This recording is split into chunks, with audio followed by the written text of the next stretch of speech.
Assalamualaikum warahmatullahi wabarakatuh. Terima kasih kesempatan yang telah diberikan. Yang saya hormati Ibu Dr. Nana Trisnawati SEMM dan Ibu Dr. Wiwik Pratiwi MM, MAKT, AK, CA, ACPA sebagai dosen penguji.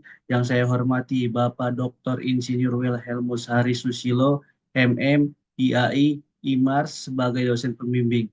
Perkenalkan, nama saya Fadlan Nadif Al-Hasmi dengan NIM 2365190019. Saya ingin mempresentasikan proposal tesis saya yang berjudul Pengaruh Disiplin Kerja dan Motivasi Kerja terhadap Kepuasan Kerja serta implikasinya terhadap kinerja karyawan pada unit pengelola Terminal Terpadu Pulau Gebang. Pembahasan Bab 1 Pendahuluan terdiri dari latar belakang, identifikasi masalah, rumusan masalah, dan tujuan penelitian. Bab 2, tinjauan pustaka, kajian literatur, kerangka pemikiran, dan hipotesis penelitian.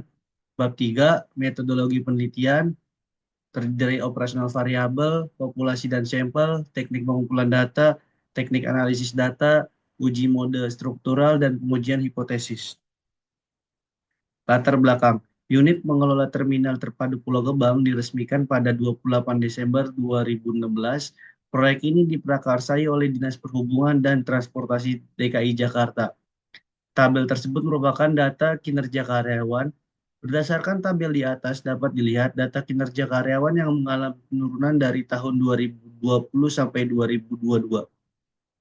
Penurunan kinerja disebabkan oleh kurangnya kepuasan kerja karyawan. Berdasarkan hasil observasi dan wawancara, beberapa karyawan kepuasan kerjanya menurun dikarenakan perasaan di dalam menyelesaikan pekerjaan yang tidak dapat diukur kepuasannya dan perasaan dalam penilaian karyawan kurang terlaksana dengan baik.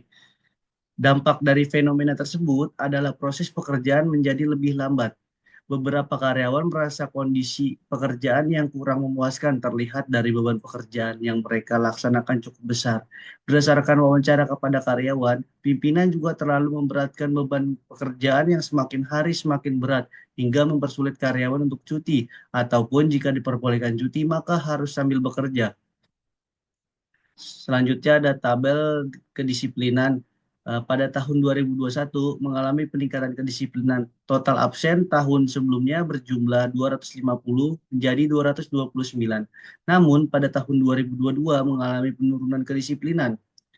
Selanjutnya ada tabel keterlambatan. Terdapat penurunan disiplin kerja ditandai dengan meningkatnya menit dan keterlambatan karyawan. Upaya yang telah dilakukan oleh atasan diberikan sanksi apabila karyawan melakukan absen dan keterlambatan berupa teguran. Jika melakukan kembali, maka diberikan surat peringatan dan bahkan bisa demosi atau penurunan.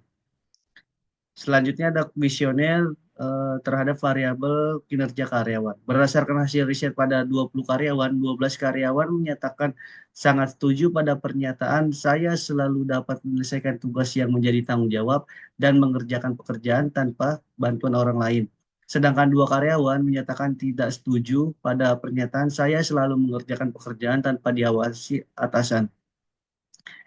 Identifikasi masalah. A. Merasa kepuasan kerjanya menurun. B. Perasaan dalam penilaian karyawan kurang terlaksana dengan baik. C. Beberapa karyawan merasa kondisi pekerjaan yang kurang memuaskan terlihat dari beban pekerjaan yang mereka laksanakan cukup besar. D. Motivasi rendah berpengaruh terhadap kinerja karyawan. E. Kurangnya inisiatif dalam bekerja. F. Karyawan saat cuti masih melakukan pekerjaan di rumah. G. Karyawan sulit untuk melakukan cuti. H. Beberapa karyawan masih datang terlambat. Rumusan masalah dan tujuan penelitian.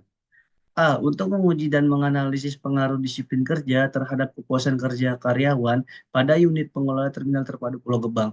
B. Untuk menguji dan menganalisis pengaruh motivasi kerja terhadap kepuasan kerja karyawan pada unit pengelola terminal terpadu Pulau Gebang. C. Untuk menguji dan menganalisis pengaruh disiplin kerja terhadap kinerja karyawan pada unit pengelola terminal terpadu Pulau Gebang.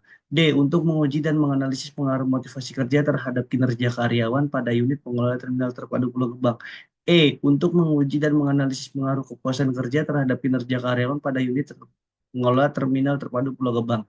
F. Untuk menguji dan menganalisis pengaruh tidak langsung disiplin kerja terhadap kinerja karyawan pada unit pengelola terminal terpadu Pulau Gebang. G. Untuk menguji dan menganalisis pengaruh tidak langsung motivasi kerja terhadap kinerja karyawan pada unit pengelola terminal terpadu Pulau Gebang. Bab 2, tinjauan pustaka, landasan teori, kinerja karyawan. Menurut Hamali tahun 2018, kinerja merupakan hasil pekerjaan yang mempunyai hubungan kuat dengan strategis organisasi, kepuasan konsumen, dan memberikan kontribusi pada ekonomi. Kepuasan kerja. Menurut Andika tahun 2019 halaman 191 menjelaskan bahwa kepuasan yakni proses yang muncul dari sikap organisasi yang menjadi dimensi terpenting bagi perusahaan.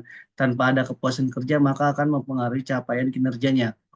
Disiplin kerja. Menurut Ramon tahun 2019 mengemukakan disiplin kerja adalah sikap kesediaan dan kerelaan seseorang untuk mematuhi dan menaati norma-norma peraturan yang berlaku di sekitarnya. Motivasi kerja. Menurut Mangkunegara tahun 2013, motivasi kerja terbentuk dari sikap yang dimiliki karyawan dalam menghadapi situasi kerja di perusahaan. Kerangka pemikiran. Gambar berikut adalah dari variabel independen, dependen, dan variabel intervening. Hipotesis penelitian. Hipotesis pertama, terdapat pengaruh disiplin kerja terhadap kepuasan kerja. Hipotesis kedua, terdapat pengaruh motivasi kerja terhadap kepuasan kerja. Hipotesis ketiga, terdapat pengaruh disiplin kerja terhadap kinerja karyawan. Hipotesis keempat, terdapat pengaruh motivasi kerja terhadap kinerja karyawan. Hipotesis kelima, terdapat pengaruh kepuasan kerja terhadap kinerja karyawan. Hipotesis keenam, terdapat pengaruh tidak langsung disiplin kerja terhadap kinerja karyawan melalui kepuasan kerja karyawan. Hipotesis ketujuh, terdapat pengaruh tidak langsung motivasi kerja terhadap kinerja karyawan melalui kepuasan kerja karyawan.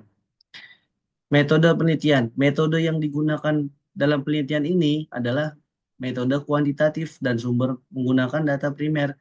Penelitian yang menggunakan data primer yaitu data yang diperoleh langsung dari responden dengan mengisi kuesioner yang diberikan dalam bentuk daftar pertanyaan atau data langsung dari objek penelitian.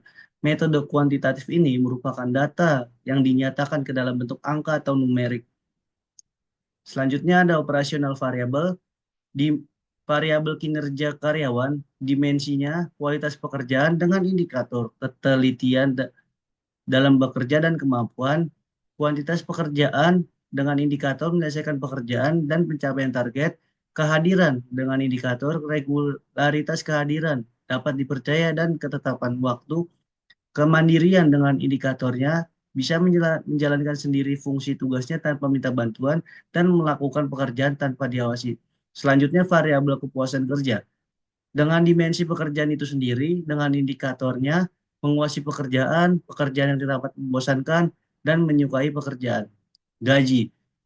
Dengan indikator, perasaan terhadap gaji yang diterima, jumlah upah terhadap pekerjaan, kesesuaian gaji terhadap kebutuhan. Peluang promosi dengan indikator, kesempatan promosi bagi yang berprestasi, keadilan promosi, dan kepuasan terhadap kegiatan promosi. Pengawasan dengan indikator penetapan standar pekerjaan, pengukuran pelaksanaan pekerjaan, dan perbaikan atas penyimpangan. Rekan kerja dengan indikator interaksi dalam melaksanakan pekerjaan, dukungan dari rekan kerja, dan kompetisi yang sehat sesama rekan kerja.